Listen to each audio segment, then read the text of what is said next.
qui est à la mode, c'est celui qui se démode. Donc, tant mieux. J'aime bien cette idée d'être à contretemps. Ça me gêne pas du tout. Vous savez, c'est Oscar Wilde qui dit quand tout le monde pense comme moi, j'ai toujours l'impression que je dois me tromper.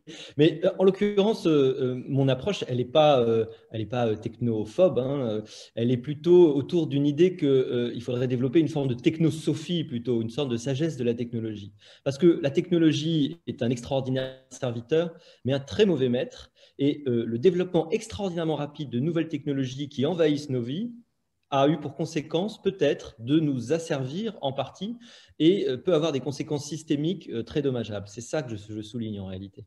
On a créé cet institut en se disant que les think tanks devaient se moderniser dans leur approche parce que le monde avait radicalement changé et que la technologie était en train de changer le monde dans toutes ses composantes, parfois pour le meilleur et parfois pour le moins bien, et qu'il y avait des choix qu'il fallait faire aujourd'hui pour que justement cette technologie soit au bénéfice de tous et que cette technologie reste un moyen au service d'une fin qui est l'humanité et que symétriquement l'humanité ne devienne pas un simple moyen au service d'une fin qui serait la technologie. Autrement dit, garder l'humain au centre. Donc avoir une vision ouverte sur la technologie, une vision de compréhension et essayer d'analyser dans tous les secteurs, et on travaille sur évidemment le développement durable, le futur du travail, l'évolution de la santé, l'IA et l'intelligence artificielle et l'éthique, la façon dont le dialogue, enfin le débat public fait droit à la science. Voilà, dans tous ces domaines-là, on essaye d'étudier la façon dont les technologies sont en train de faire évoluer les grands équilibres, les grandes structures,